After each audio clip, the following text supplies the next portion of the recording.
the first live person who has spoken of so many of these things that I have read about, and now I'm sort of restless. I want to get on with it, if you will, and I know that's my mind, and I'm not even, my experience today has been that I haven't been able to appreciate, to receive life here today. I've been anxious to move ahead to experiencing life, but I can't seem to do it myself. I can't seem to sustain it.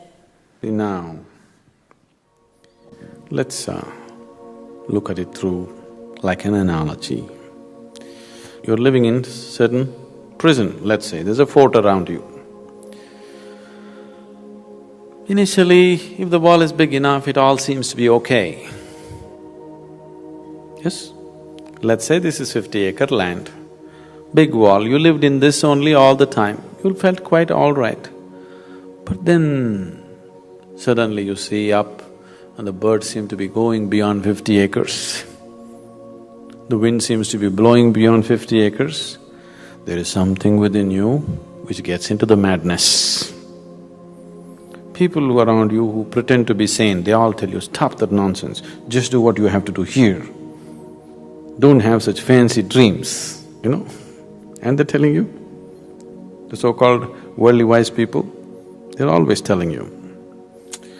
But you cannot suppress this. If you suppress this, you will suffer. If it doesn't find expression, you will suffer. But if it seeks expression, you will suffer even more. A seeker suffers much more than others because now he knows the pain of ignorance.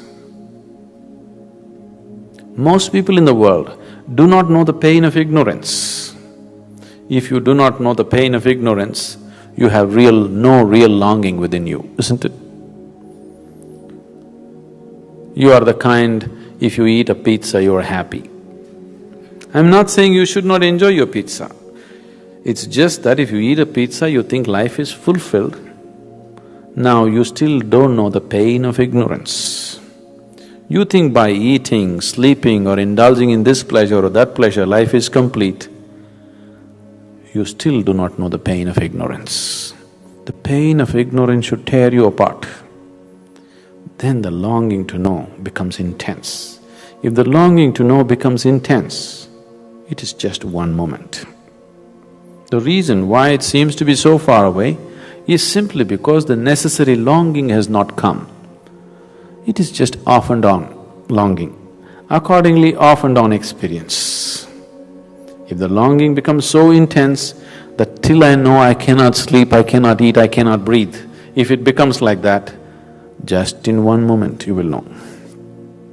Because what you're seeking is not sitting on the mountain or floating on the clouds, it is within you.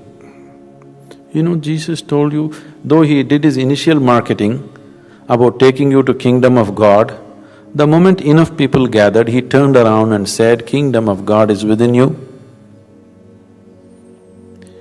If kingdom of God is somewhere, I don't care to go there, it's okay. If it's within you and you missed it, that's tragedy, isn't it? Isn't it so? If it is somewhere up in the heaven, I don't want to go there, I'm happy in Ohio, that's different. But if it's within you and you missed it, that's true tragedy, isn't it? Right now, that's the tragedy. It's right here and people are missing it. There was a time when I first came to this, if I just looked at people, I would burst into tears. Just seeing what they're missing. Right here I am exploding with ecstasy. People are walking around with long faces and it's there in them also, I can see it right there. But they are going about totally unaware of it. I would just cry. If I see people, tears would come. Now I got seasoned and I just laugh at them because there's no other way to handle life, you know. So, one of the ways is, now there is a wall, you jump up and fall down, you have a glimpse of the outside. There are many jumping methods. We can make you jump and have you see a glimpse of it. The glimpse is shown to you because that is not the end of it, that is the inspiration. If you don't have a glimpse, then you don't have the momentum to keep it going, isn't it? Mind becomes hopeless, oh, maybe there is nothing beyond this, maybe this is all there is after all, eating, sleeping, reproducing, dying, what else is there?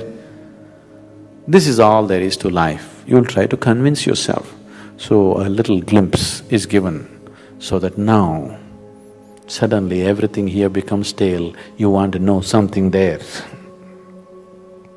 The glimpse is only an inspiration to give you the necessary momentum to go on with life, to go on with the search and seeking. Now, jumping and looking beyond the wall was good at one time, after some time it becomes frustrating because it's just one moment looking and falling back again. So what we need to do? Now jumping is not good enough, we need to build a ladder, isn't it? I have always described yoga as a ladder to the divine, because now you're learning how to build a ladder.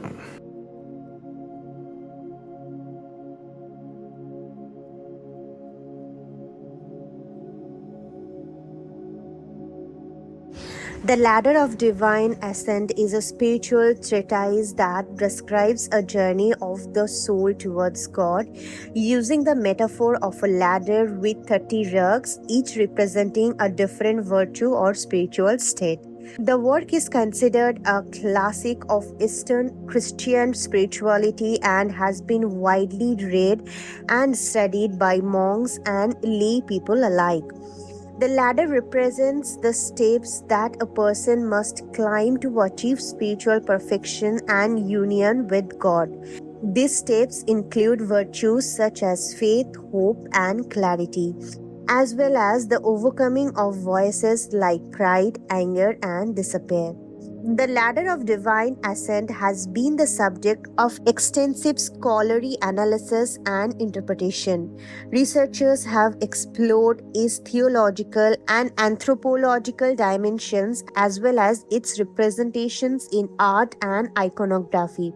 So as we come to the close of this video, take a moment to simply breathe and let everything you have settle in.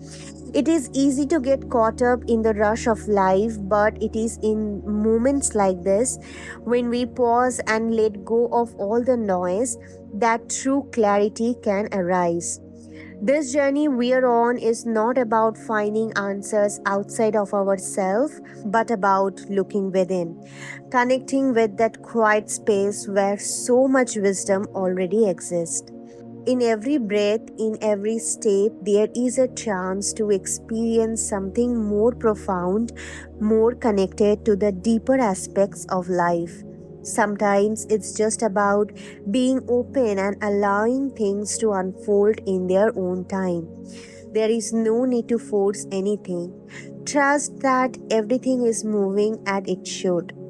So as you move forward, remember that each moment offers you an opportunity to connect with that deeper part of yourself, a chance to feel more centered, more grounded. Life complexities can be overwhelming, but when we stay connected to our inner being, things have a way of simplifying. So thank you for being here. Remember to take that calm, quiet space with you into your day.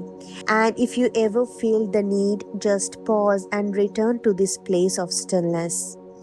This is not a summary of Sadhguru's word, it is simply my interpretation of the deep wisdom he imparted.